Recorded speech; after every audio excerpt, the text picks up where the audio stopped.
Good afternoon, everyone, and welcome to the regular afternoon council meeting of Monday, April the 12th. I'll call this meeting to order by reading a little bit of an introduction required when we're having these Zoom meetings. This meeting is being recorded live and is streaming on the District of Summerland YouTube channel at youtube.com District of Summerland. All representations to council, verbal or written, will form part of the public record and be available for the public to view electronically or as a written record. Members of the public may access the meeting or participate in the following ways. If you wish to watch the meeting, you can view it on the District of Summerland YouTube channel, live or recorded. If you have not registered in advance, you can still request to speak during the meeting during the public comment opportunities by connecting to the meeting at the meeting conference line 778-907-2071 and entering meeting ID 506-489-9374 and passcode 485186. When everyone who has pre-registered has had the opportunity to comment, the floor will be open to those on the conference line. Where is she? Director of Corporate Services. Are there any late items to introduce? There are no late items, Your Worship. Good, thank you. So may I ask for someone on council to bring forward the agenda? Thank you, Councillor Traynor. Seconder, Councillor Van Elfen. Thank you. All in favor? Any opposed? Okay, that carries. And then adoption of minutes. Today, the draft minutes of the regular council afternoon meeting of March the 22nd. Anything that needs to be changed there? Okay. Nothing, Your Worship. Everything's okay. done. Thank you. I'll ask for someone to bring that forward then, please, for adoption. Councillor Van Elfen. Seconder, Councillor Patton. Thank you. And all in favor? Thank you. No delegations today, so we'll go on to the first of two public comment opportunities. I don't have anyone on my list. Is there anybody that has pre-registered? Ms. Needham? There is no one on the list to speak at this point, Madam Mayor. Okay, thank you very much. So moving right along, we are moving right along to the first of several business items, Canyon View Road water main options, and I will go to the CAO for introduction, please.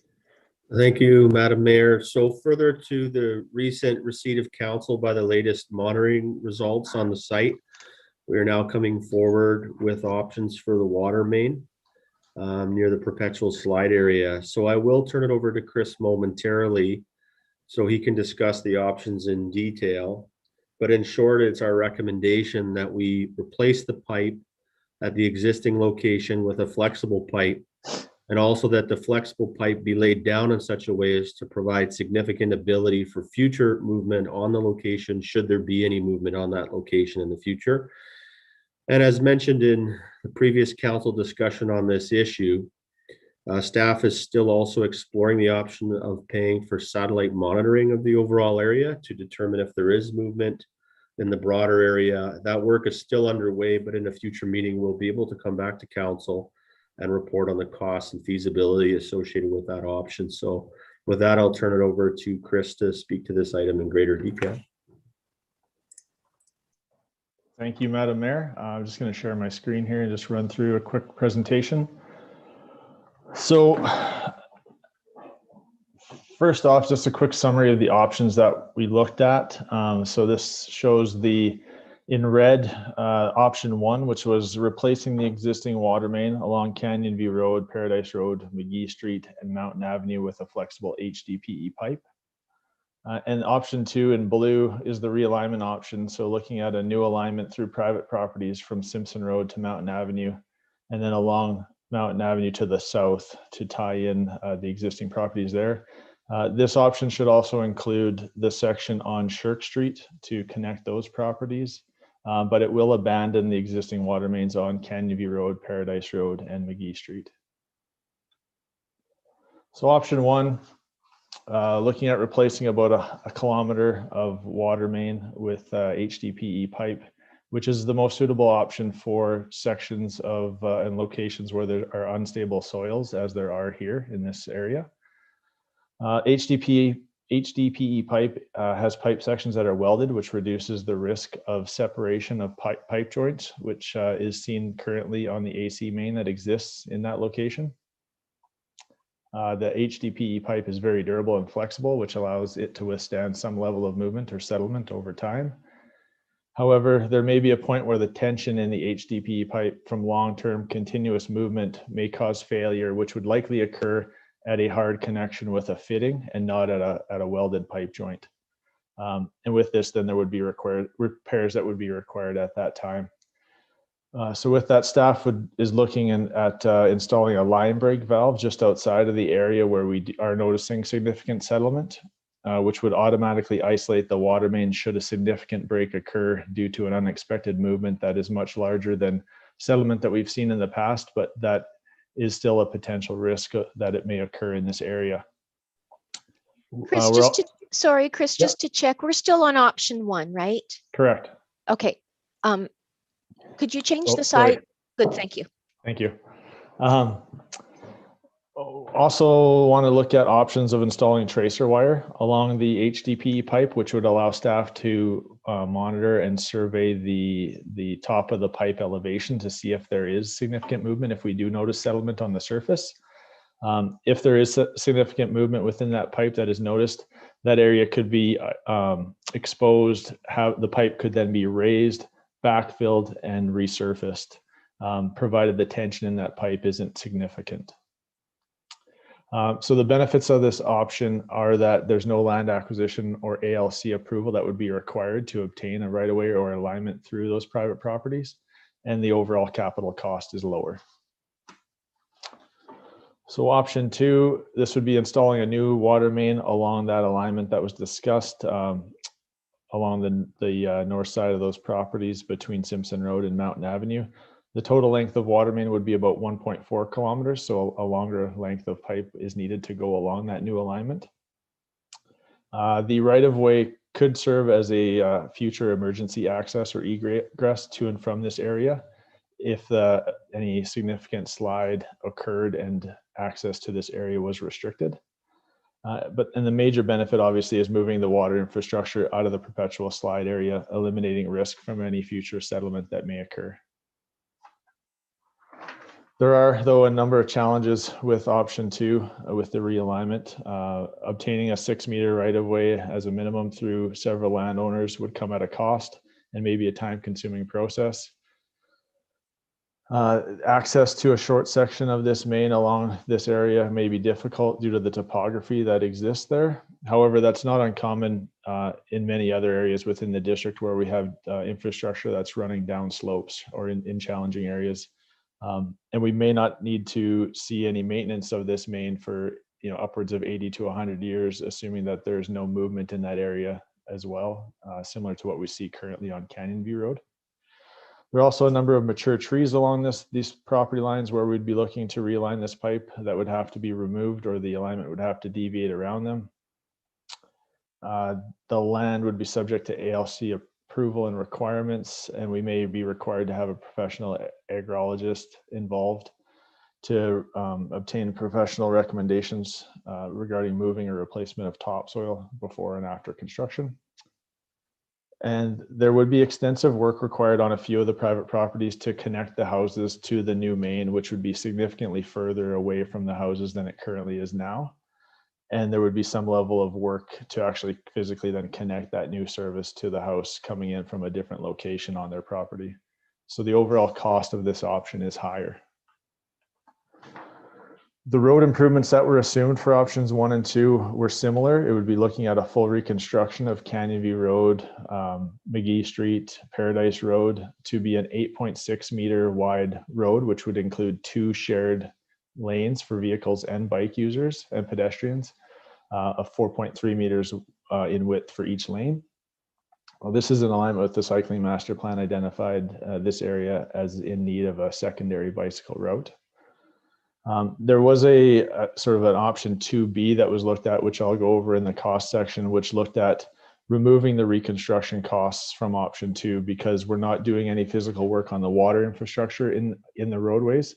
We could look at minimizing the repair work that was undertaken there to reduce the capital costs and not look at full reconstruction.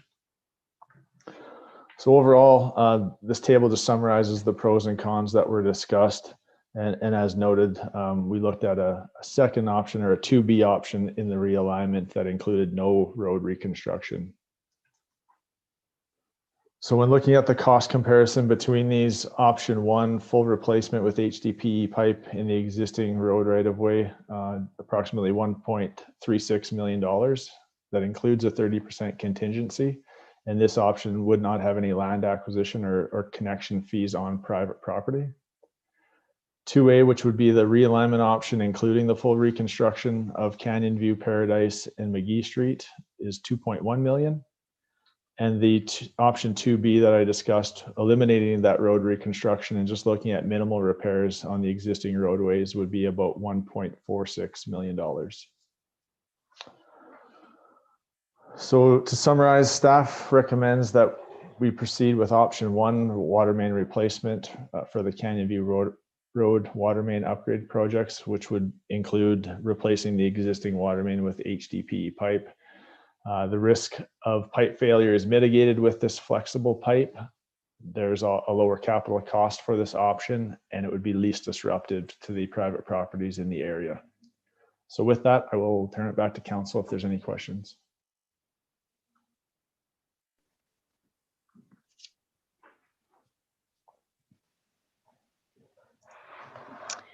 Okay, council, questions of Chris? Councillor Barkwell, followed by Councillor Patton, and then Councillor Trainer. Thank you, Madam Mayor. I was wondering, so option 1 includes replacement of the pipe for the whole length of the area in red on the presentation slides. Is that correct? Correct. And so I was wondering how necessary that whole length was. Are you getting breaks in that whole length? Because, yeah, some of it seems to be a fair ways back from the face of the slide area. Yeah, we have had breaks. So we've had approximately 12 breaks over the last 9 years in this area, and they have occurred as far west as the intersection of Mountain Avenue and McGee Street.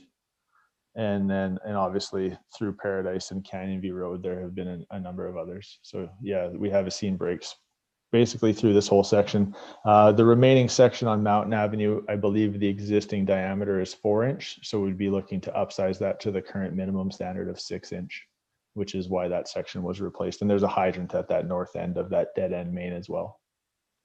Okay, thank you. If I could have just one more question, Madam Mayor, with a follow-up here. Yes, please go ahead. Thank you. I'm just wondering, one time a fellow was showing me some pipe that was HDPE and special flexible pipe, and it seemed to be constructed differently, sort of like a chip overlay, like OSB board, but in plastic. Is that the sort of pipe you're referring to here? Or is it just the regular, blue water main pipe? No, so it's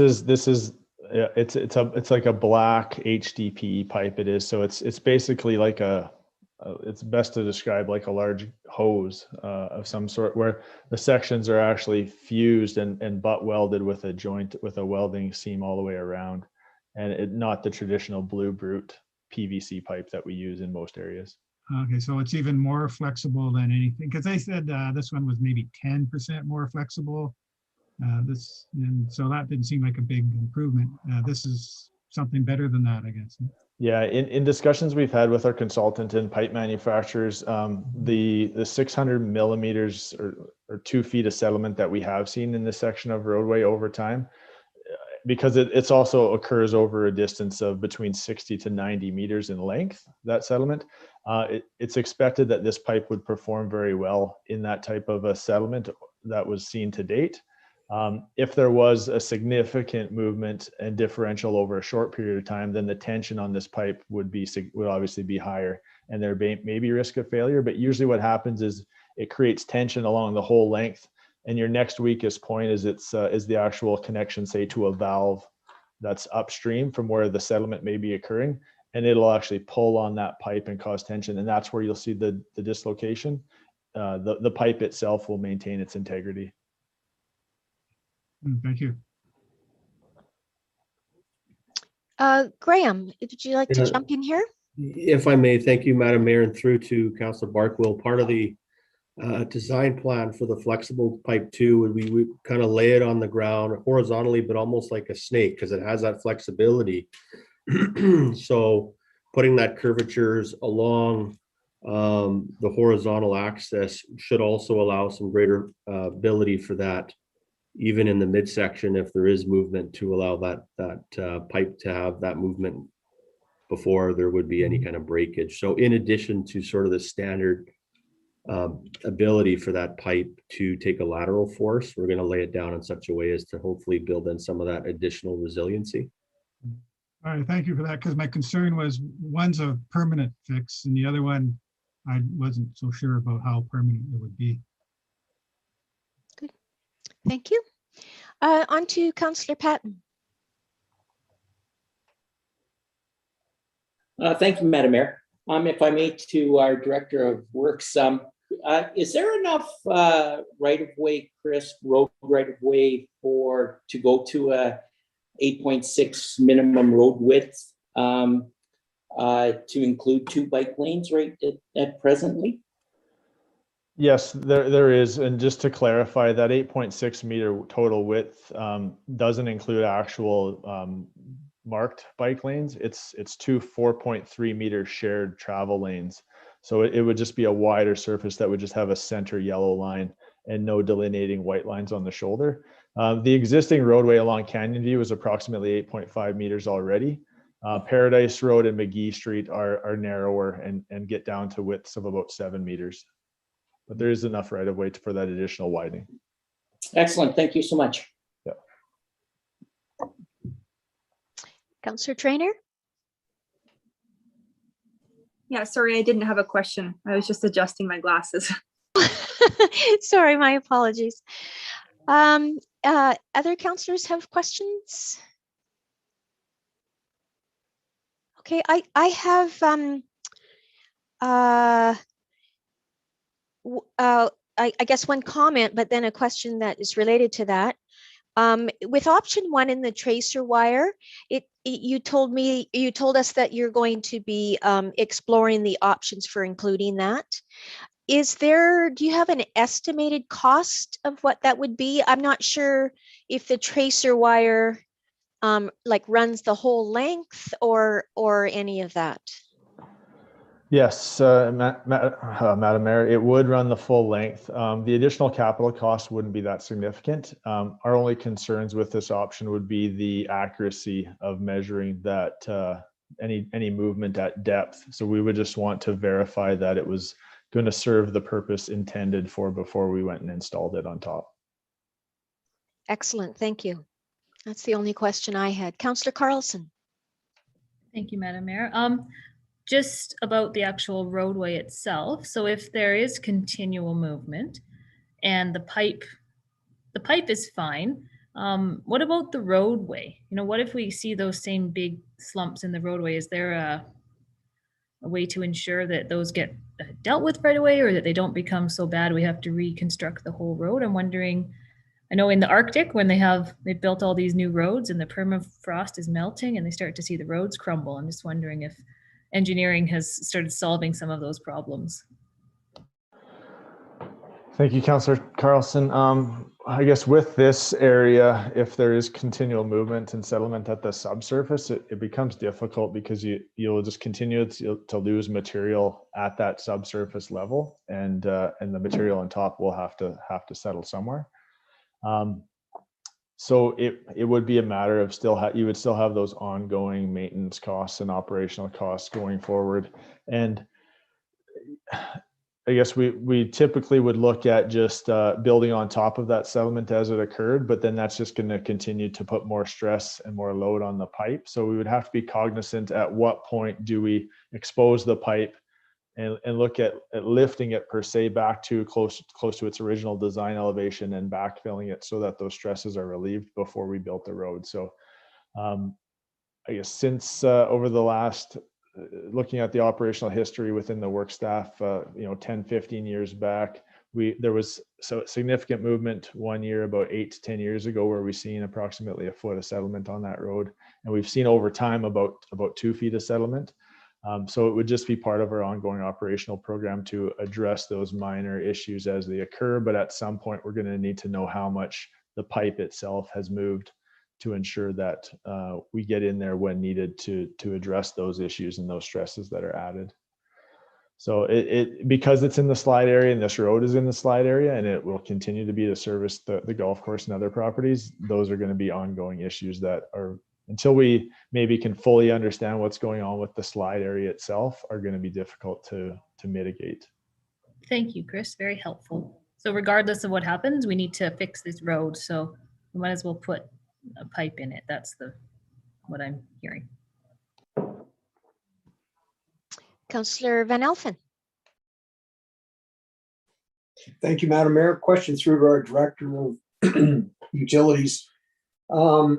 The valve that you referred to, is that, will that be located at the pump house then, Chris? That shutoff valve?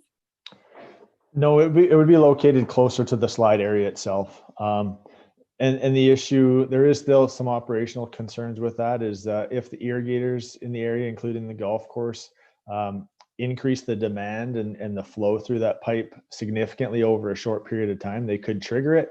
But the flip side is it's there to prevent damage if there was to be a significant break in the water main. So, it would, the intent is to have it as close to that slide area as possible. So on Canyon View Road, west of the intersection with Simpson, along that stretch.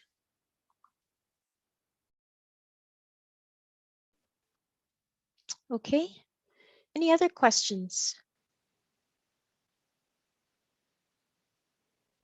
Chris, I have one other question. If you when looking at the plan that shows the red and the blue for the option 1 versus options 2A and 2B, there is a green circle around the realignment through public property portion. Does that mean that the rest of the blue that's showing there on the west side is, oh, that's under the road already? Yeah, never mind. That's kind of a silly question. I do have one other question though.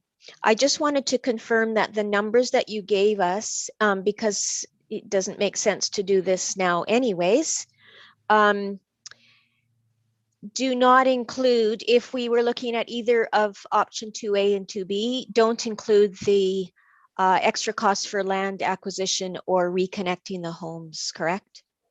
That's correct. So on the cost comparison slide, it just noted those to be determined for those two options.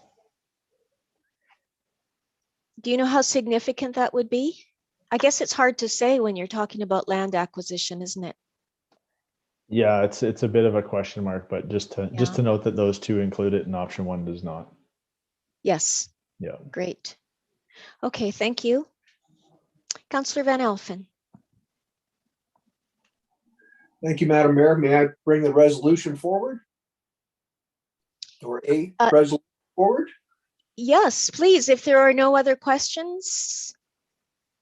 Yes, Thank please you, go Madam ahead, Councillor Van Elfen. That staff proceed with option 1, water main replacement for Canyon View Road water main upgrades project as outlined in the report from the Director of Works and Infrastructure dated April the 12th, 2021.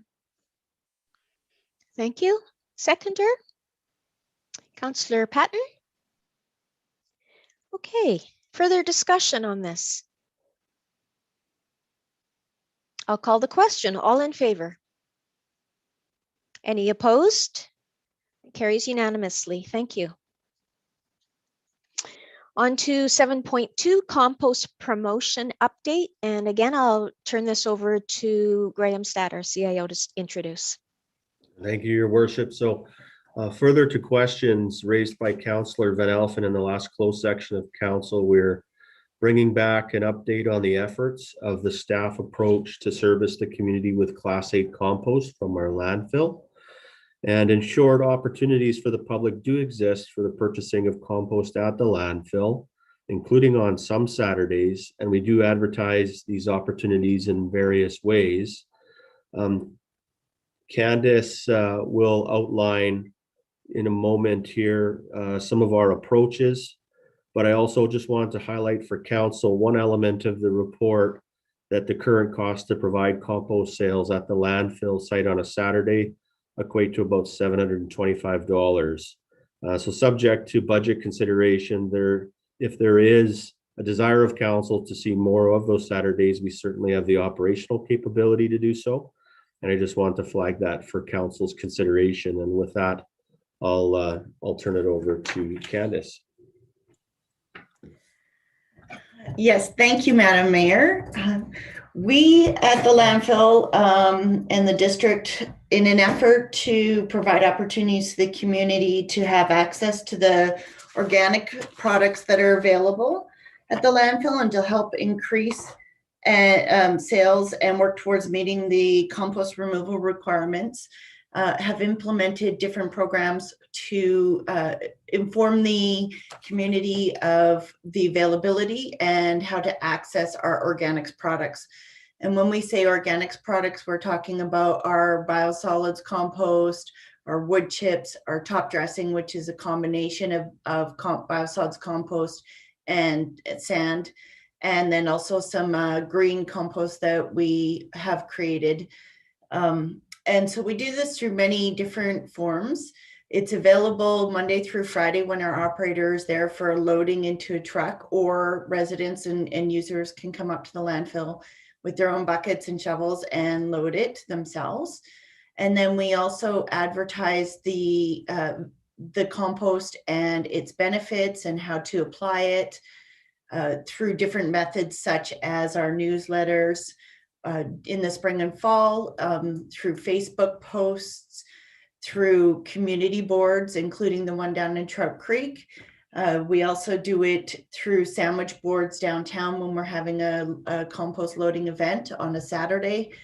We do it through flyers that we can hand out in the community and do hand out to users at the landfill. And then we also post it on the community updates portion of our website during the times when we're having a special event, such as our Saturday loadings. And we do targeted alerts and campaigns through our Recollect widget on our website. So we have a Recollect kind of, it's a widget that users can sign up and get notification weekly what day it is, as far as, collection for green waste and garbage, or garbage and recycling. And during those times, we have that opportunity to add a campaign where we can provide information on something going on up at the landfill or solid waste based, or we can also do alerts, which we do on special targeted opportunities, such as a Saturday compost loading day. And we've included the loading of compost on a Saturday twice, once in the spring and once in the fall, in our annual budget. And that's to provide that additional opportunity for those who are looking for larger quantities of compost to be able to pick it up on a weekend if they're not available during the week. To date, this year, we've only done one, and we did that March 27th. And yeah, so that's how we go about advertising our compost. Since 2018, we've more than doubled the sales of our compost up at the landfill and removed additional quantities of compost and green waste at the landfill, or organics products at the landfill, and in the efforts to ensure that, or to work towards meeting our requirement for removing half of what is created each year from the landfill. Thank you. Thank you, Candice. Questions, Council? Councillor Carlson. Thank you very much. I'm wondering if on any given Saturday, how common is it for people to be up there with their shovels and their buckets? Because I'm just wondering if that message is getting through. We're having special loading days is one thing, but if someone only has one container garden that they need compost for, they don't need necessarily a whole truckload. But are people getting that message? Because I don't know if that's clear enough for folks. Yes, thank you through Madam Mayor. We do advertise when we put out any information about our compost that it can be done either way. You can either do a special, like you can either load it into a truck or bring your buckets. And so we do state, if you do not need a full vehicle load, that you can bring it up Monday through Saturday during 9:30 to 2:30 sort of idea. But we could put out special advertising that just states that, the availability is always there on the Saturdays also. And is it well utilized though? Maybe it's just me that.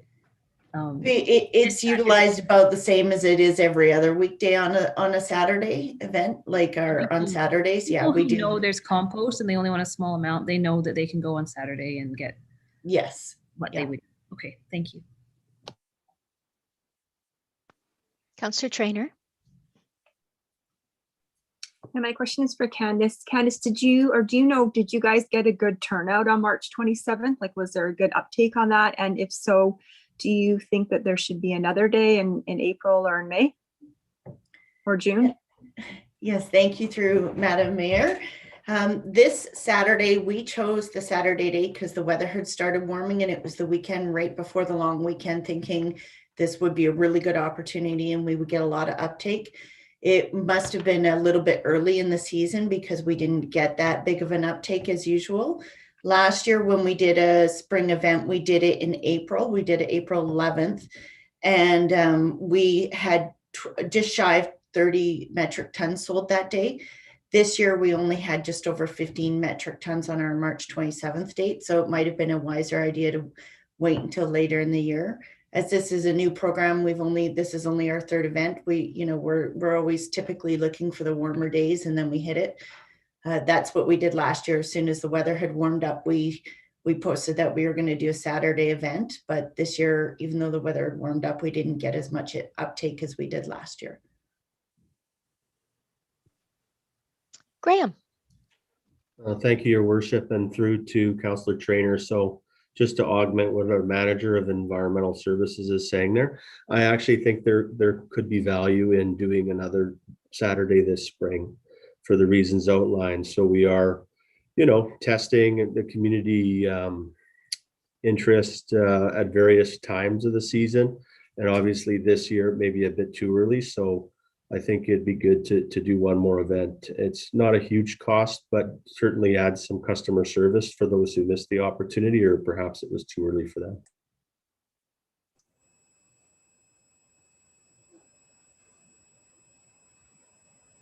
Okay, any other questions? Councillor Barkwell. I was wondering why a loader is only needed 5 days a week up at the landfill, and why, if it's only needed for 5 days, couldn't those 5 days be Tuesday till Saturday? Yes, thank you through Madam Mayor. We currently have a one landfill operator who works 5 days a week, even though we are open 6 days a week. It would be a preference to have it 6 days a week, have an operator at the site 6 days a week, but at the moment we don't. Monday through Friday are our biggest waste days, and the main purpose of having an operator at the landfill is to have somebody there who can compact and cover the daily waste that goes up to the open face where we bury our garbage, so that it's meeting compliance requirements and it's covered every day. On Saturdays, we don't get a lot of commercial trucks. If we get the odd one here or there, it's not a large amount. But as far as our curbside and multifamily waste comes in, that's Monday through Friday. So those are the 5 most important days that we have at the moment. And that's why we don't have a one on the, like, that's why it hasn't been changed to a Tuesday through Saturday. So the garbage pickup trucks, they work Monday, Tuesday, Wednesday, Thursday, Friday? Yes, Yeah, we and do curbside Tuesday through Friday, and the multifamily is on Monday. well, could anything be changed there? Like multifamily, is that the same company? Through Madam Mayor, it is not this, well, some of it is through the same company and some is not. That is hired privately. So different multifamily units hire different companies, but I do know our company does the Mondays for the ones that have hired them, or the company that the district has hired. So Waste Connections Canada does theirs on Monday for any multifamily units that they collect from. And then there's other companies that do it throughout the week also. Okay, thank you. Other questions, council?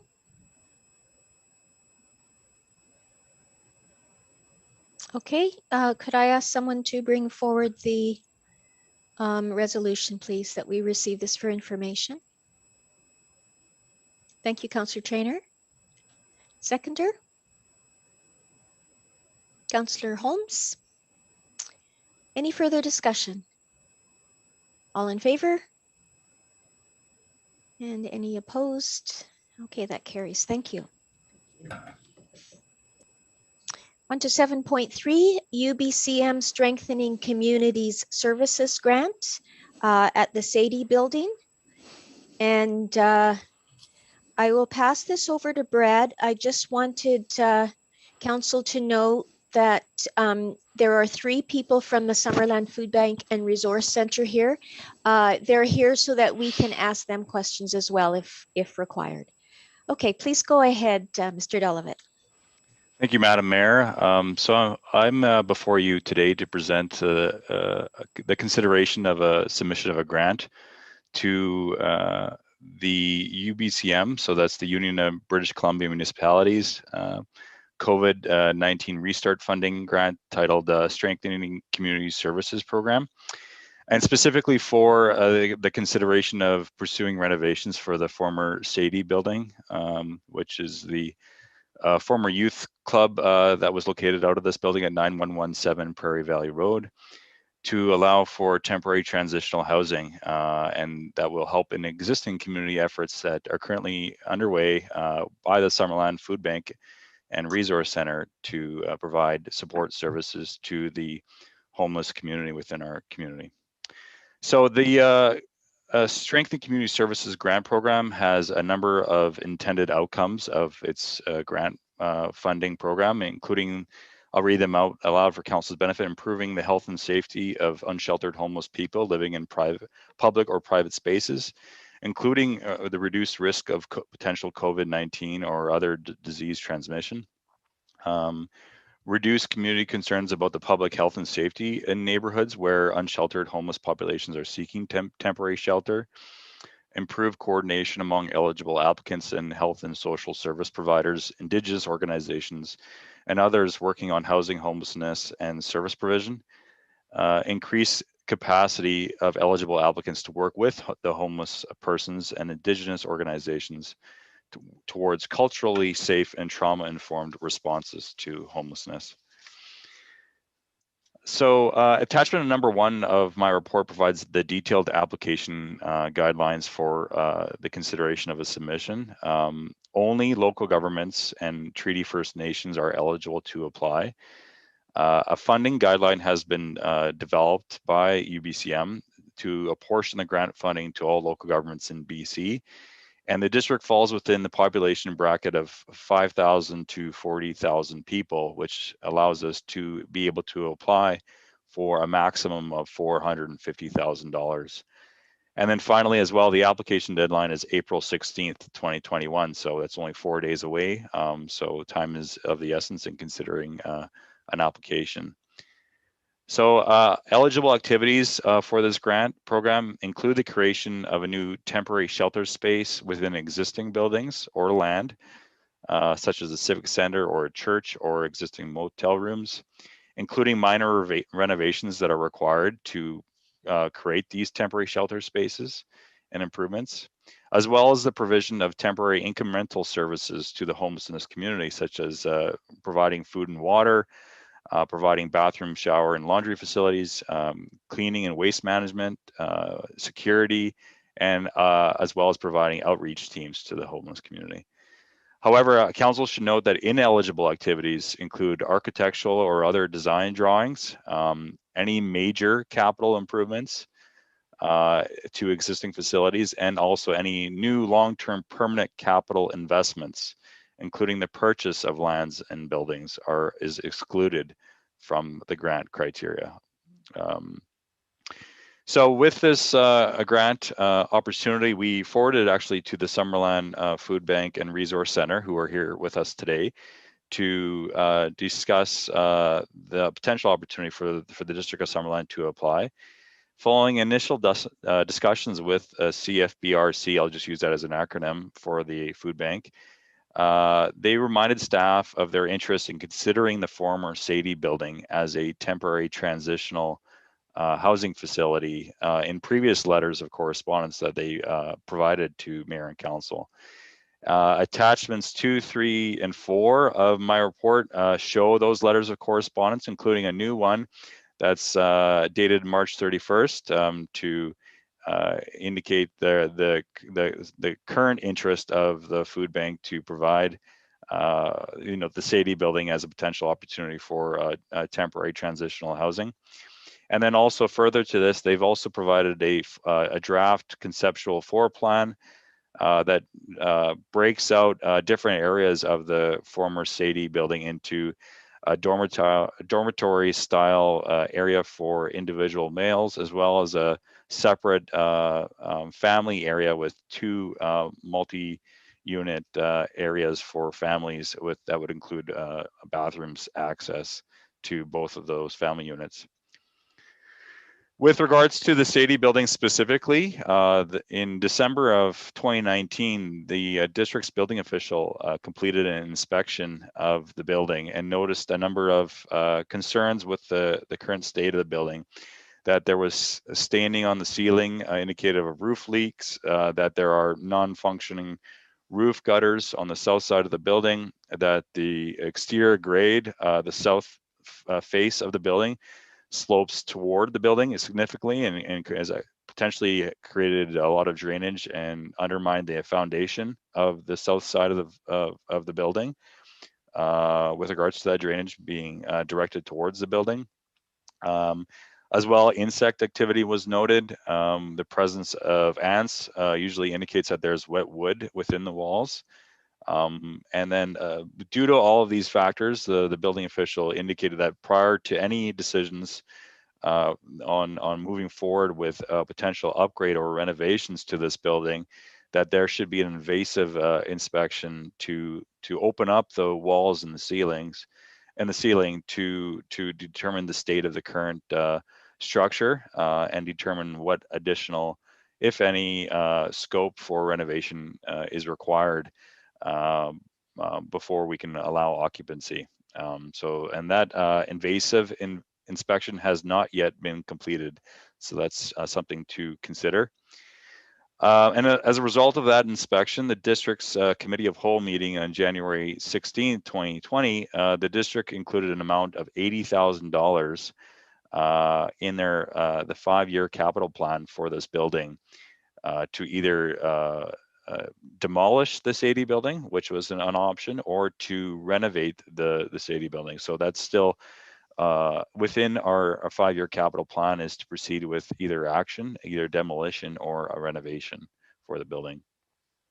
There was an additional inspection in 2015 that also identified a number of concerns from our works department, as well as the need for a potential water service upgrade, given that it's only a 1/2-inch water service that's connected to the building right now. So that might be an additional upgrade that would be required prior to any occupancy. Finally, we've also engaged with our electrical utility, and given the location of the substation next door, the general manager of the electrical utility noted that the building would need to be demolished if council was to proceed with the voltage conversion project. And in order to provide space for a new substation to be constructed in close proximity to the current substation that's located on the premises, or right next to the Sadie building. So that's something to consider as well, is that for the long-term picture of this land, there may be the need to demolish it at some point in the future. But it is uncertain as to when that would need to need to take place. The project could be 5 to 10 years away, depending on council's willingness to fund the project, or depending on if the district was able to receive grant funding for the voltage conversion project to proceed with that project. And then finally, in terms of background, the allowance for a residential use, which would be a temporary transitional housing type of use for this building, would require either a temporary use permit by council, or a site-specific rezoning for this parcel to allow for that type of use. So there would be an opportunity for public consultation at that point if council decides to move forward with moving forward with a renovation project, that they should go through either one of those processes before choosing to do so. So in discussing the merits of this idea, I did want to also discuss the transitional housing needs of the District of Summerland. And I've thankfully from the Food Bank and Resource Center, I was able to get some statistics with regards to recent trends in our community with regards to the homeless community. And definitely in March 2021, the need for housing the homeless has been perhaps exacerbated than comparing to other years. In March 2021, there was a total of 7 self-identified homeless people within the community. When on average there's been an average amount of 5, so it's slightly more increased amount of homelessness within our community currently right now. As well, further at factor is that there's 18 persons at risk of homelessness, including 6 females and 5 children. And currently, those individuals are being displaced due to landlords putting their properties up for sale, given the current real estate market right now, and or are currently living in a motel due to those being pushed out of their previous housing situation. So definitely the floor plan provided by the Food Bank and Resource Center does address some of this need by providing 2 family units, and as well as a dormitory style individual male sleeping area for those that are currently experiencing homelessness as well.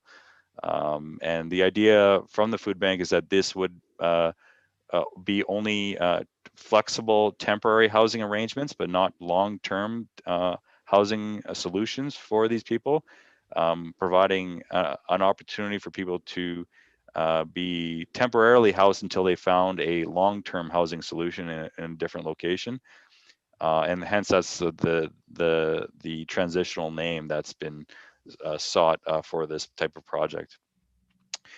With regards to the UBCM Strengthening Communities Grant, although there are $450,000 is a generous amount, it is very clear in the grant criteria that the intent of this amount is to provide only temporary solutions for addressing homelessness that increase the urgent and immediate needs related to the unsheltered homelessness community, and also do not create ongoing long-term financial obligations that are not supported by the applicant, or sorry, will not be supported by the applicant in the long term. So for that reason is the reason that major capital improvements to existing buildings are not eligible. However, one could make the argument that there shouldn't be a lot of long-term financial obligations to the district, as the food bank and resource center has indicated that they'd be willing to fund any maintenance and operating costs of maintaining a transitional housing center moving forward, potentially with a lease arrangement with the district. But there is all the risk that by allowing the building to continue to exist there, that ultimately those maintenance costs could still fall back on the district at some point in the future, and that should be as well evaluated versus the consideration of just proceeding with the demolition. And then finally, I wanted to mention as well the potential renovations to the building. I did ask our building official to provide initial estimates of what potential costs could be required to upgrade the Sadie building to make it suitable for residential occupancy. Yeah, he was reluctant to provide a lot of detail on these estimates because of the lack of that invasive inspection being completed. So that's definitely something that will be required to formalize these costs, but did provide a total amount of roughly $510,000 to upgrade the building to allow for occupancy, and in particular, residential occupancy of the current Sadie building. And those costs are broken up in my report. But again, I do want to stress the need for district staff to complete further investigation through that invasive inspection before finalizing the details of those costs. So in conclusion, I know I've been a little bit long-winded, but I do want to state that we do see, the staff do see the value of potentially using this grant opportunity to upgrade a deficient and existing district asset that would also meet a clear community need, but that there's still uncertainty in pursuing renovations of the Sadie building itself. So given all of that, we do recommend perhaps proceeding with the grant application, but only deciding to move forward with an actual renovation project at a later point. Perhaps if we are successful with a grant application, and then also following the invasive inspection that I have already mentioned. And then lastly, I want to point out that as an alternative recommendation, council could also consider a different type of for temporary transitional housing project that would be perhaps more successful in aligning with the grant criteria, such as the placement of ATCO trailers on a specific land location. That might be more successful of an application, and also might be easier for us to get in place quickly, but we would have to identify a parcel of land where that would be suitable, and then also determine the cost of that type of project. But we did want to throw that as an alternative project consideration for council to consider. And with that, I can pass it over to council for any questions. Okay, council. Councillor Holmes. Yeah, thank you. So just to confirm that what we're talking about here is temporary housing and not permanent temporary housing, so to speak, right? And that it's not seen as a permanent facility, but just something to get us through this current period until, and if that is the case, then what is the definition of temporary? I mean, how long would it be a temporary housing facility? Through the mayor, thank you, Councillor Holmes, for the question. The grant actually has a specified time limit as to how long a temporary housing solution can go on for, and they provided a time frame of 1 year. Again, the intent of this grant is not to provide a permanent housing solution, but a temporary housing solution given the current obvious climate. And in particular, I think it's targeted to COVID-19 as an additional impact to the homeless community that is requiring more space for providers to house the homeless community. To answer your question, I think it would be 1 year timeline for us to use it in accordance with this grant.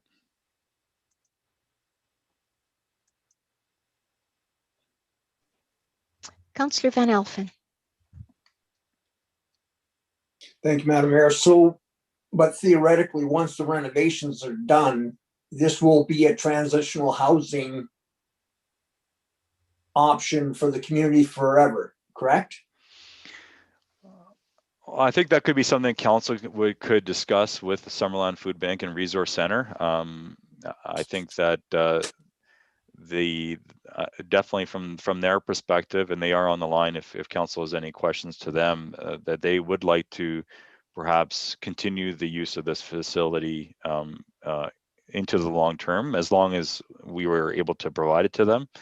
And as well, they may be able to secure additional funding sources other than this grant to do so, if that makes sense. So, if I may, Madam Mayor, continue. Yes, please go ahead. Thank you, because you earlier you said to Councillor Holmes, this is a 1 year possible idea. By the time we had the building evaluations done and renovations done, I think we would exceed the year before we even get the renos done. mm-hmm. You know, it's just my comment. I've got many more comments to come, but I'll wait for others. Thank you. Councillor Carlson.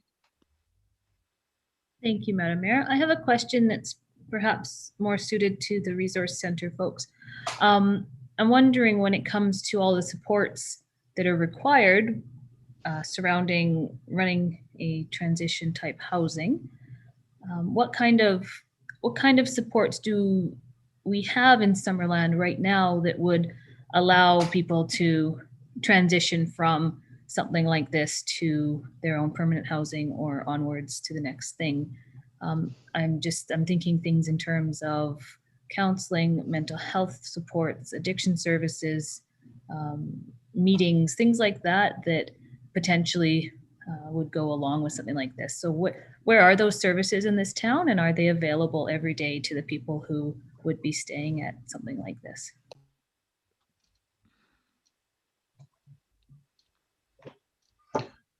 I can address that. It's Hal Roberts at the Resource Center. Thank you. Hal, might I ask you to turn your camera on, please? Karen, you have your hand up. Madam Mayor, if I could just get a resolution of council to allow the members of the public to speak. Sure. Councillor Holmes, you're okay. Thank you. And a seconder? Great. All in favor? Oh, sorry, I said great, but I meant Councillor Carlson is the person I was looking at. Okay, thank you. So please go ahead, Mr. Roberts. Thank you, Madam Mayor. So the primary issue is when we're talking about transitional housing, it's the people who are in transition. And our first step is to get them into a situation where we can offer them those supports. So the criteria, at least the criteria that we anticipate for this shelter, would be that the person would be a resident of Summerland, they would be over 19 years of age, and that they would be at a risk of homelessness or be homeless, and additionally would require supports to alleviate that condition of homelessness. So the first issue is to get them stabilized, get them into a place, and then we would use the services that we have at the Resource Center. We're also anticipating, if we are successful in getting this program going, that we would have staff in the building to assist with that stabilization. And in fact, part of our plan is to use we have a grant for an employment program. So we would also be offering some employment to these people while they're going through their stabilization.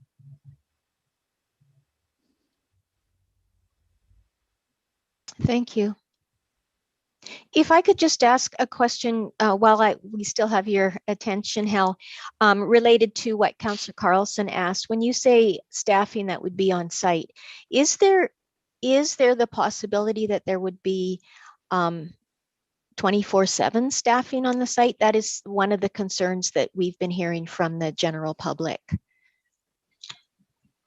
Thank you, Madam Mayor. And that's one of the things that we would have to look at with our program. Our intent would be to have staff there during the day, and then the monitoring for the rest of the 24-hour clock is something that we'd have to work out. But we anticipate that there would be 24-hour monitoring and support under some auspices. Great, thank you. Councillor Traynor. Is it typical to have one building where there's families, like you were mentioning, single parents with children, as well as having units for single men? Like, is it typical that you would have that all in one building? Especially if there's not, we don't know for sure if there would be 24-hour staffing there. Sure. So that's there are facilities like that throughout the province. We of course are looking at putting all these services under one building. So we're making the best of what we can. We would separate the family rooms from the dormitory place where we would have the single males.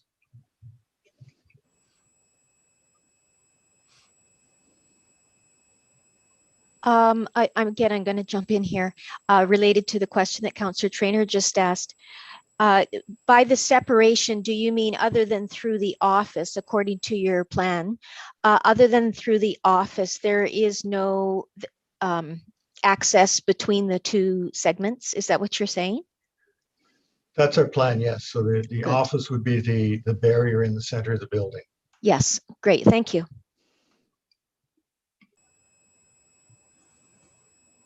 Other questions, Council? Councillor Barkwell. Thank you, Madam Mayor. Is there been any sort of a budget prepared for the operation of the facility? That's still a plan in the works. Okay, and if I could follow up with another question, Madam Mayor. There was a note on the end about additional things concerning kitchens and such. Let me see if I can find that again. Perhaps I'll find that and you can go on to somebody else in the meantime. Okay, that would be great. Is there somebody else in the meantime? Councillor Traynor. Brad has already kind of addressed this, but I guess one of my concerns would be what happens if we apply for this grant and then we go in and we look at the building closer and it's too far gone. That would be my main concern, is that the building's just done and it's not worth saving. Do we have a backup plan, or when we apply for the grant, if this building doesn't work, is it kind of all or nothing, or how does that work? Yeah, I can take a crack at answering that through the mayor to Councillor Traynor. I think that we could specify. I think our grant application does have to be specific to what we are proposing to do and the activities that we are proposing to do. So definitely, like if we're proposing renovations to be completed as part of the grant application, then we would need to identify what renovations and where. If we are theoretically, if we're successful with that grant, or if we're not successful, then perhaps we do identify an alternative solution that maybe we can chat with the granting body at that time that may be more in line with their criteria. And like I did mention the use of ATCO trailers, and they could be, I think, used more effectively on a temporary basis, and that's kind of the key criteria of the grant, and may be able to get it in place sooner versus doing a large scale renovation.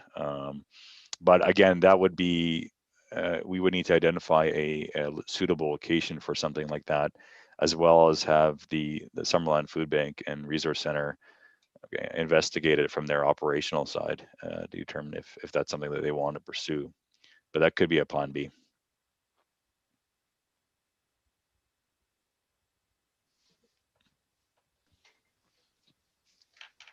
Council, other questions? Could we come back to you now, Councillor Barkwell? Yes, thank you, Madam Mayor. Okay. It said that these estimates do not include any additional costs required to construct habitable rooms or upgrade a kitchen or bathroom facilities as provided in the sample floor plan. So does that mean that in addition to the $500,000 here, there's an unknown amount to construct bathrooms and a kitchen?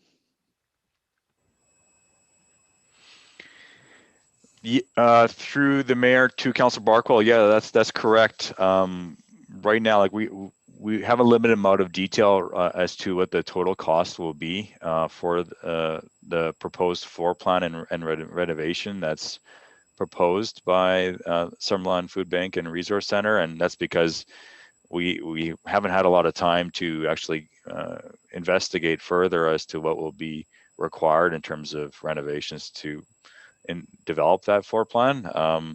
So that $510,000 amount is only what, and again, they're highly arbitrary numbers that perhaps a bit on the conservative side from our building official on what will be required to just allow the building to be suitable for occupancy. And that doesn't include new bathrooms or a new kitchen or new partition walls for different types of spaces. That makes sense. And the district would be responsible for those costs then? Well, the idea I think is we would try to utilize grant funding as much as possible to cover those costs, but some of those costs wouldn't be an eligible expense. For example, the water service connection upgrade, the grant's very specific that any permanent infrastructure connections are ineligible. So that would be a cost in there as an example that would be ineligible for the grant. So I'm just thinking though that the budget is $500,000 plus or minus. And then there's an additional, who knows? I mean, we all have experience with renovations and what they go, but additional amount, I'm scared to put a number to it for these kitchens and bathrooms, which is over and above the 500,000, which is over and above the grant amount to begin with. Because I'm trying to figure out, well, what is the district's financial contribution under this plan? And it seems to be pretty much an unknown. And I don't like committing to unknown amounts. Because even the known amounts are sometimes not so well known.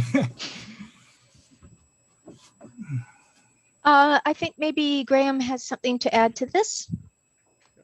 Thank you, Your Worship, and through to Councillor Barkwell. At this point, we wouldn't be looking for council to commit to unknown amounts.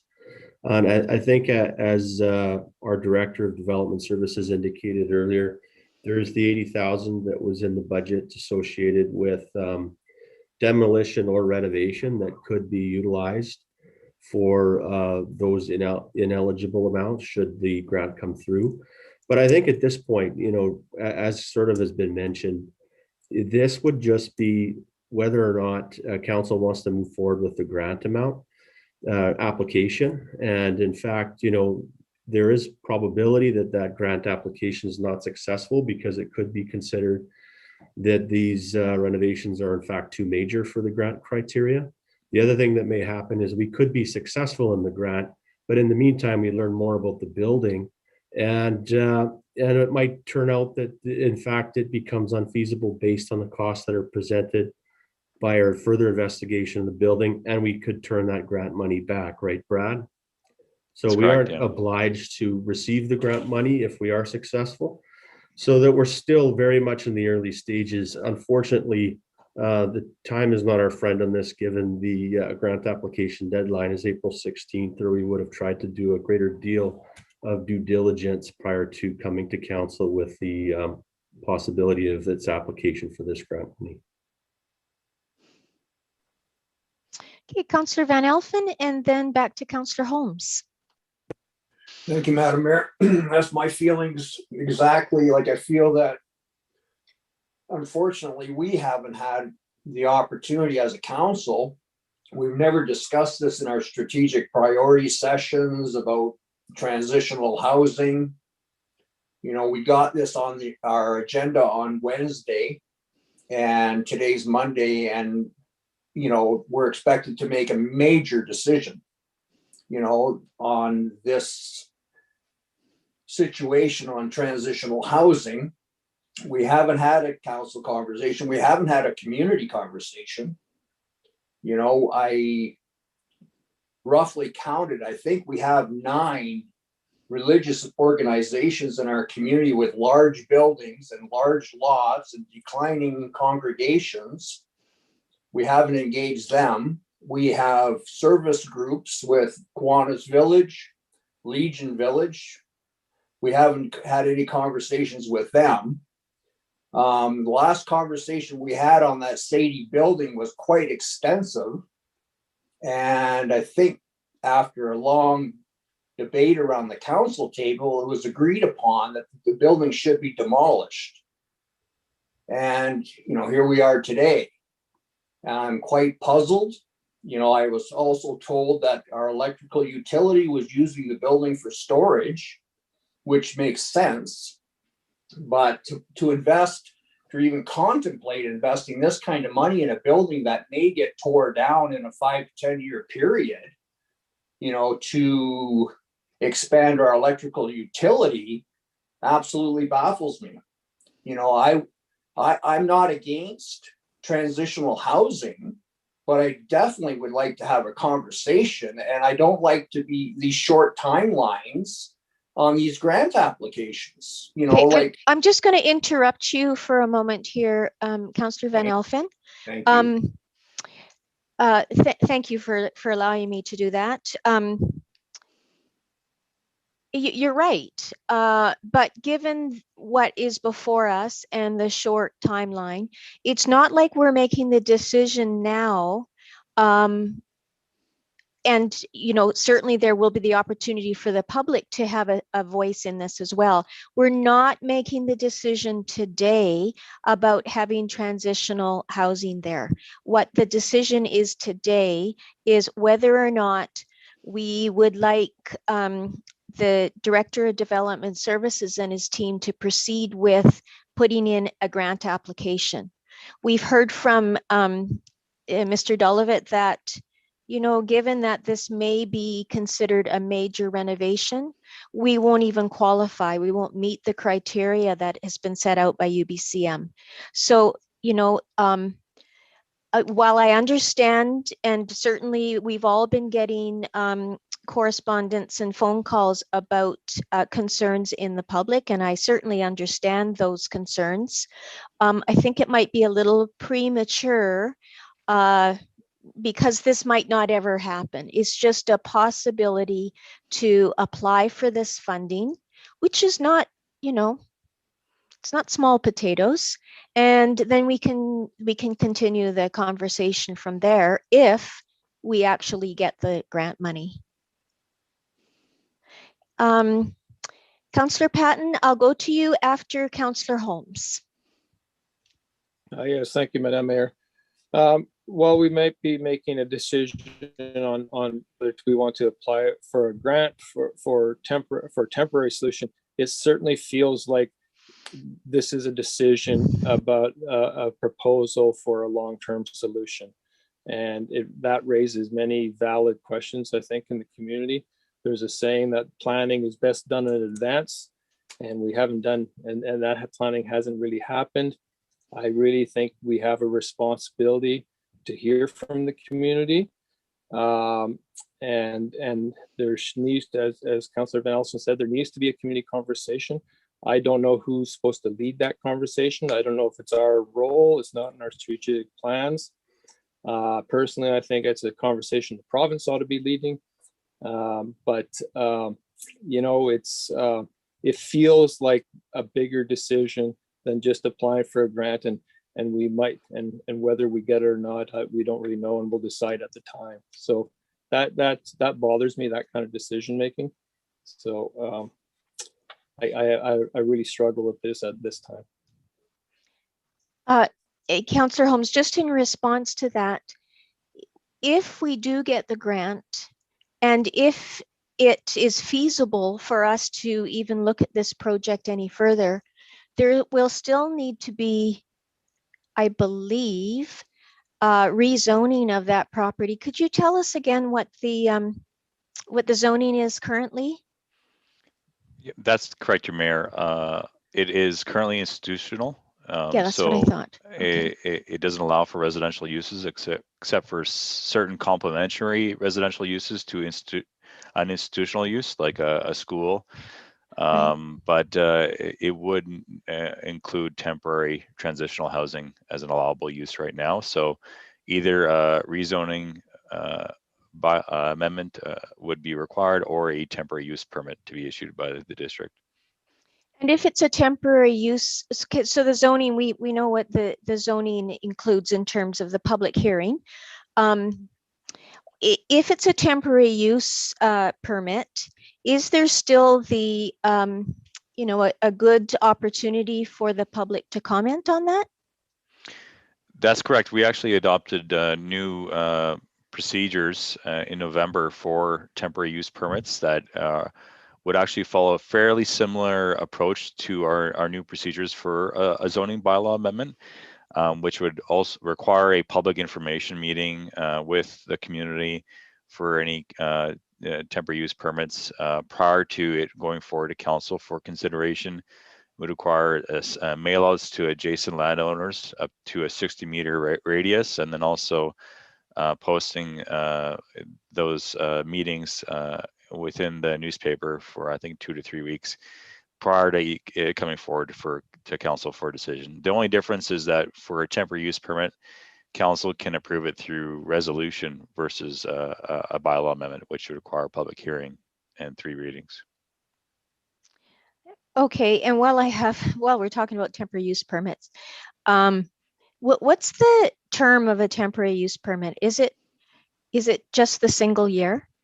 No, you can approve a TUP for 3 years. And then the legislation indicates that after that 3-year mark, you should be converting it into a zoning amendment at that point. Okay, thank you. Councillor Carlson, before I go to you, it's Councillor Patton's turn. Thank you, Madam Mayor. If I may, I do have a couple of comments. I do agree with Councillor Van Elpen, and I do agree with Councillor Holmes. With my limited experience that I have in the building department, this isn't a minor renovation. This is a major occupancy change that will fall into a Part 3 building. So it's full registered professional involvement is going to be required for this as far as a group home goes. My second comment that I would like to make, I think it's very unfair of the district to put our building inspectors in a position to give estimated prices to on renovations when that's not within their purvey and that is not within any of the schooling in which they take. We look at numbers based on renovations, but to put into a council report $510,000 for renovation that's based on an opinion of our building inspector, no matter how good they are, we put that inspector in a very, very poor position in having to do that. That should have been done by a professional. And I think that this is the wrong time for this type of proposal. And I look forward to more conversation after we go into the next section. Thank you. Councillor Patton, do you have a question? Nope, just comments. Oh, okay, thank you. Councillor Carlson. Thank you, Madam Mayor. So one of the things that I appreciate about the presentation Brad gave is that he did mention the opportunity to do something like build using ATCO trailers to create temporary housing solutions. And just as you're all aware, it's not uncommon in the Okanagan to find in large scale temporary accommodations on farmland built with ATCO trailers, generally designed so people will be comfortable and live happily there for a few weeks at a time, maybe up to a few months at a time. And it works really well. And it, for $500,000, you can build quite a significant facility. And so I guess I think what I'm saying is that instead of investing hundreds of thousands of dollars into something that at this point, I mean, I won't use the word condemned, but that building has been slated for demolition, that there's got to be a way to work beyond that and to do it in a way that is, those trailers they're on a temporary foundation and you move them somewhere else.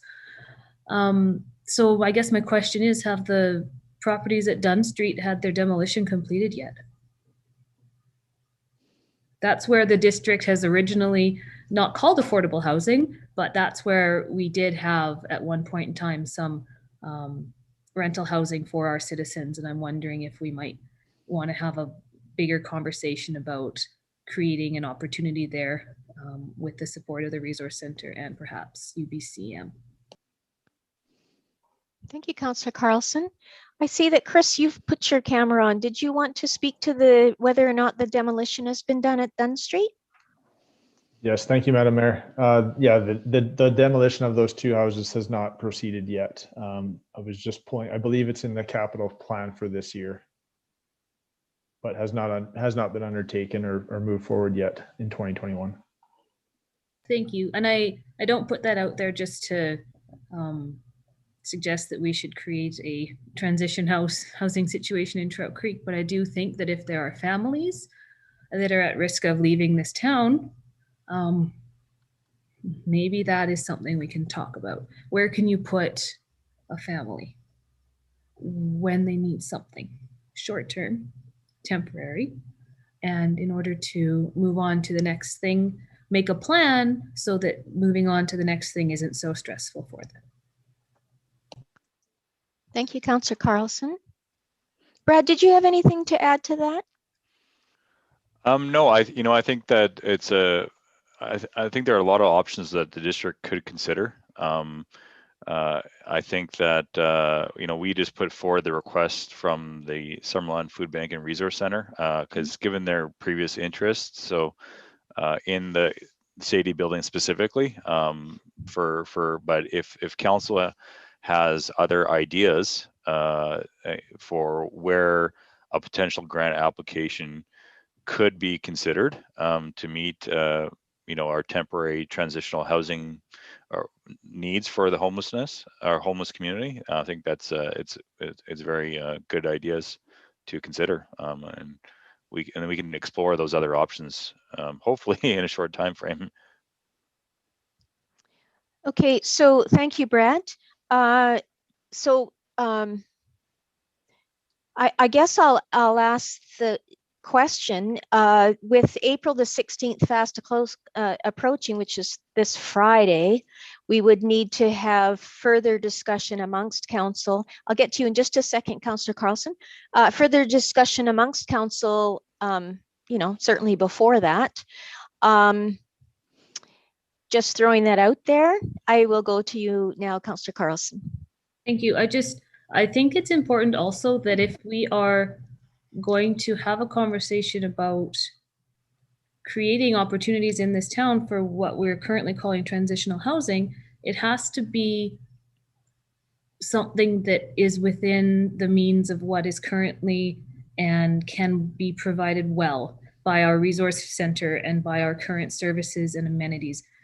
We need to remember that even though there are 12,000 people in this town, we're not a city. We have very poor transit. We have a lack of primary care, urgent care, family physicians, all of those things. And so as long as we consider all of that as we're having this conversation and we only do what's within our means, then I will continue to be supportive and want to see this move forward. But we need to understand that we aren't able to do what they do in Kelowna. Even Nelson, we aren't Nelson. Nelson's the hub of the Kootenays, and they have a population similar to ours, but they also have a much greater impact, and they have those services available to them within their community. So until those services are provided here by Interior Health, until services are available to everyone at the moment they need it, I think we really need to think hard about how much transitional housing we provide and who it is intended for. Okay, I'm going to ask, we seem to have gone off of the questions. I'm going to ask if somebody would like to bring a resolution forward. And of course, the resolution is about applying for the grant. It's not, whether or not we're going to have transitional housing here or where it might be. So that is what's before us. Could I have somebody bring forward some sort of motion so we can get something on the floor and then we can discuss this matter further, unless somebody has further questions? Okay, I'll ask someone to bring forward a motion, please. Anyone? Councillor Traynor, thank you.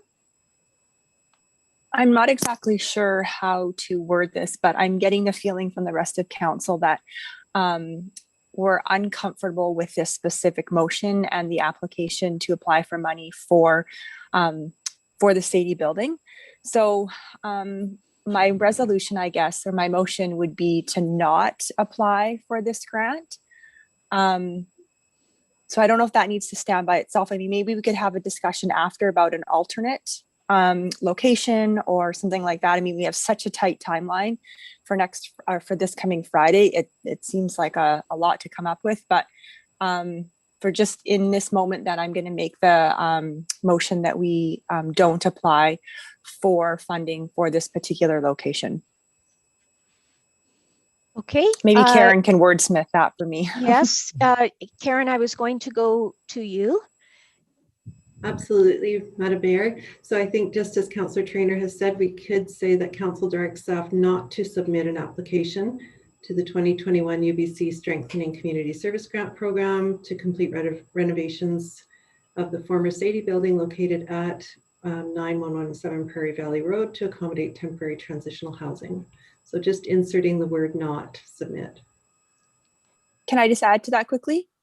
Yes, please go ahead. Yeah, and I'm making that motion based on the reasons that we've just discussed and our concerns. So that's why I'm bringing that forward. Okay. So we have a motion. Are you seconding, Councillor Patton? Good, thank you. Okay, so it's on the floor.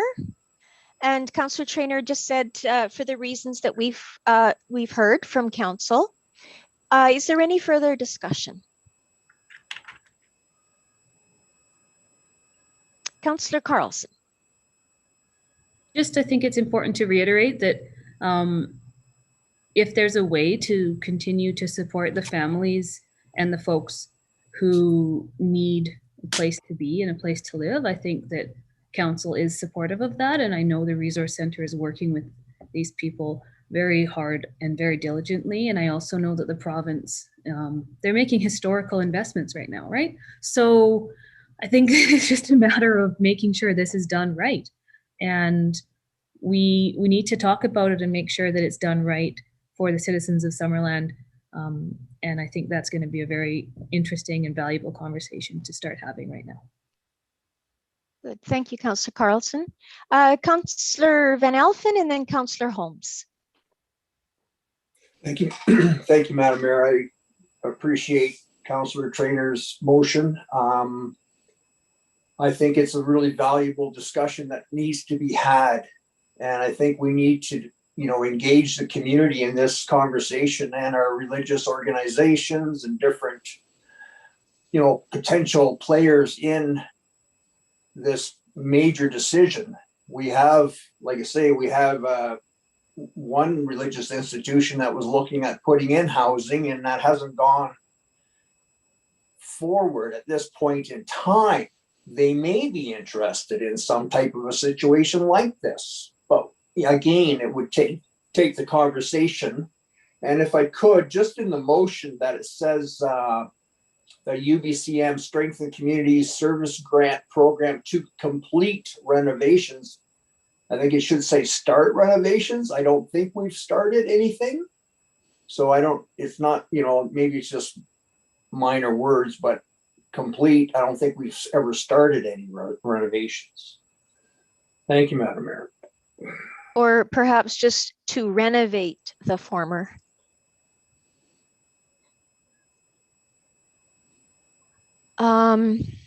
Okay, and now next on to Councillor Holmes. Yes, I just like to, again, give support to this motion. I think we need a long-term solution that's done right rather than a temporary solution that's kind of done under the gun, so to speak. So I'll be supporting the motion. Okay, any other comments? I'll call the question. All in favor? Any opposed? That is a unanimous decision. Thank you. Thank you for bringing this forward, Brad, and the folks here from the Summerland Food Bank and Resource Center. We recognize in Summerland that there is a need. It's just that it's very difficult to respond to such a need in such a short period of time. So ideally, there will be other opportunities for grant funding, and we'll be ready at that time, perhaps after we've had some fulsome conversation. Okay, so thank you again. On to the last of the business items. Oh, another big one. Recreation and Health Center feasibility study update. And again, I will defer to Graham to introduce this item. Well, thank you, Your Worship. And this might be a quick one, actually, because this is a bit of an update. And Council will recall its decision to separate the feasibility studies for the Recreation Center and the Primary Care Community Health Center. And so site fit considerations will still include possible co-location at the same location, but for all intents and purposes, the two projects are being examined now as a separate planning elements at this point. So we are about to proceed with requests for proposals for the work.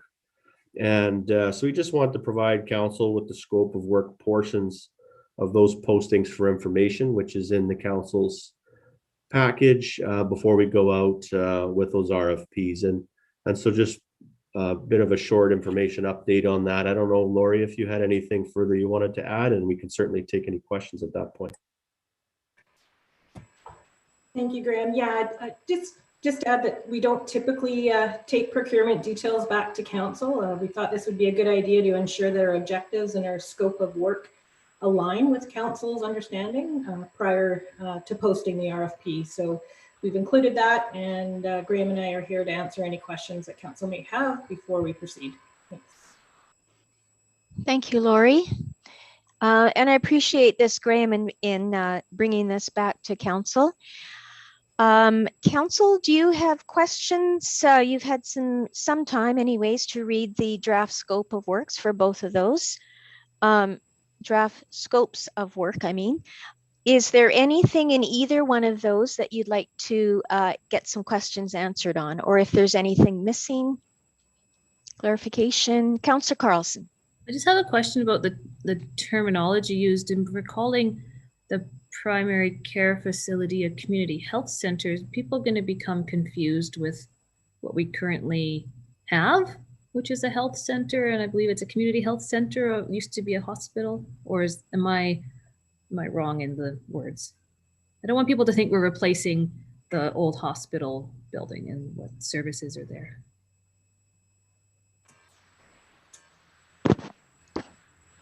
Through the mayor to Councillor Carlson, I think that's a good point. I think we can update the language and add in the community health center as a community primary healthcare center for clarification. So thank you for that. Thank you. Good. Councillor Holmes. Yes, thank you. So under the rec center scope, where it says processes, recommendations, reporting, there's a provision there to outline referendum electoral approval processes and recommend timing. As we heard in our governance workshop, this should probably be a political discussion decision, and that it's something that I think we as a council need to discuss. And so I'm just wondering whether maybe it'd be better if it was not in the scope of the consultant's work. Graham, did you want to speak to that? Thank Sure, you. Madam Mayor, and through to Councillor Holmes. Yeah, we could certainly scratch that. It was definitely on the bubble of whether or not it would be included. We just thought we don't know what we don't know in terms of who might apply on the RFP, and we thought they might have valuable advice in terms of other experiences where maybe referendums were used and how to be successful at that. But certainly it's not it's a nice to have, not a need to have in the scope of work, and we can remove it. There's no concern from my perspective. Councillor Barkwell? Yeah, I recognize, as Councillor Holmes says, that it's very much a political decision, but I wouldn't mind being informed in order to, better make that decision, and suspect that as that they might have something to say. I wouldn't feel like it were any obligation regarding what they might have to say, but it certainly would inform my decision, which is done at the political level.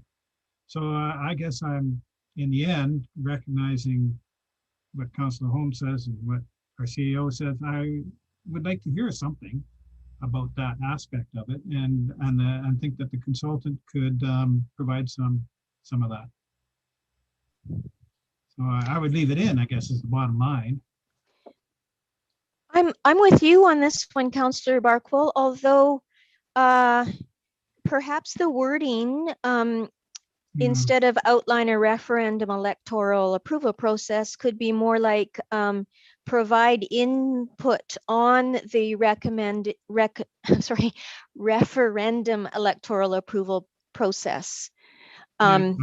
Because that essentially would open up the opportunity for whoever the successful applicant is, if they had some good considerations on that, at least we would be able to hear them. Not taking away the decision from council, but adding more to the conversation in our decision making. I don't know, Councillor Holmes or Councillor Barkwell, I'll go back to you first. I was just going to ask the question: does that something like that make Councillor Holmes feel more comfortable? Or do you have some thoughts on that? I'm not really comfortable talking about this in an open meeting.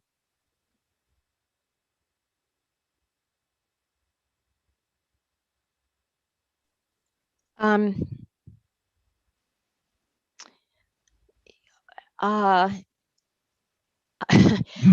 not really sure.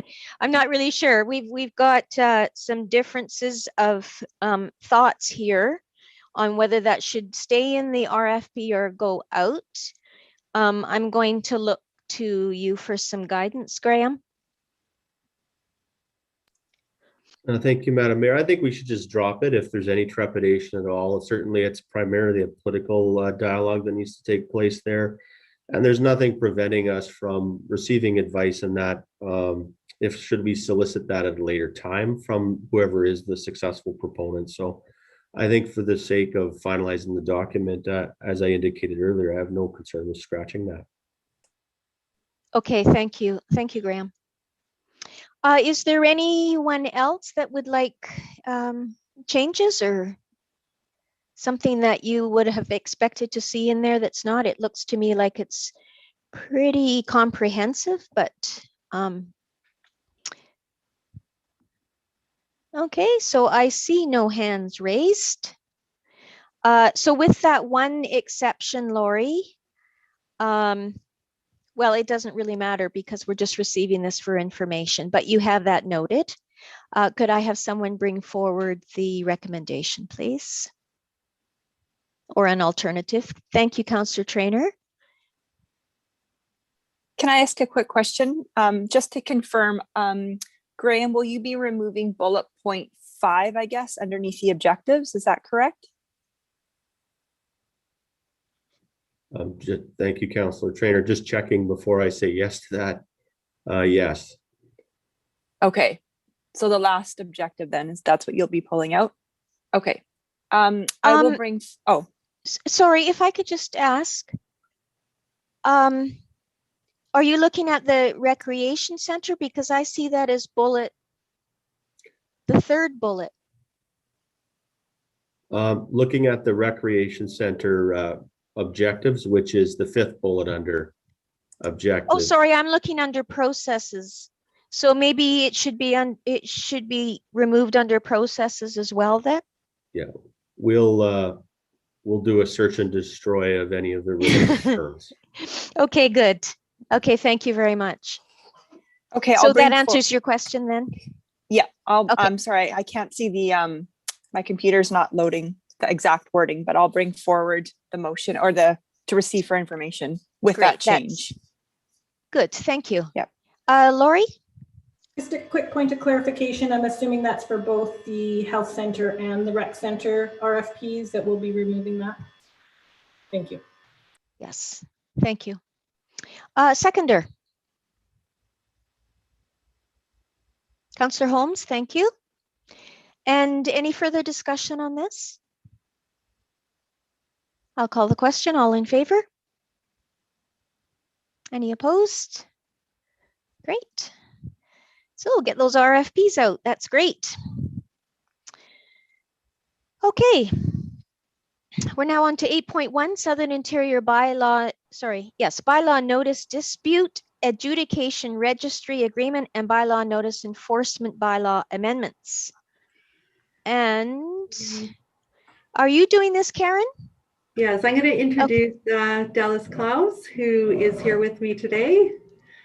Just wanted to let everyone know that Dallas has been with us since January, working as our corporate services coordinator, and is now here for 3 months. So she will be presenting to council, and I just wanted to formally introduce Dallas. So there we go. Thank you, Karen, and thank you, Madam Mayor. We have 2 bylaws ready for consideration of adoption by council. Bylaw 2021-13, which is the Southern Interior Bylaw Notice Dispute Adjudication Registry Agreement for the updated 2021 agreement, as well as an amendment to the Bylaw Notice Enforcement Bylaw with updated payment penalties. Both of these bylaws received first, second, and third reading at the March 22nd regular council meeting and are now ready for consideration of adoption. Good, thank you so much, Dallas. Any questions for Dallas or Karen? All right, I will ask somebody to bring forward adoption of these 2, please. Councillor Van Elfen. As presented, Madam Mayor. Thank you very much. And seconded by Councillor Barkwell. Thank you, Councillor Barkwell. Any further discussion on this? Councillor Van Elfen. Just want to say it's nice to know who Dallas is. I keep seeing emails and trying to figure out where are these coming from. Nice to meet you, Dallas. Yes, at some point we'll be able to meet in person. I was thinking the other day, none of us have had the opportunity even to shake our CAO's hand yet, let alone the other personnel that have been filling in where we're required. So strange times. Okay, so if there's no further discussion, I will call the question. All in favor? None opposed. Thank you. Thank you, Dallas.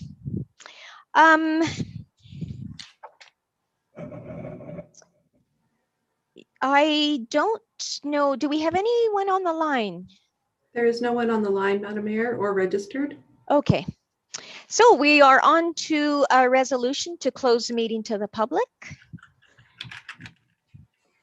And that's pursuant to sections 91, bracket A, E, and K of the Community Charter. Someone? Councillor Van Alphen and Councillor Carlson, all in favor? Okay,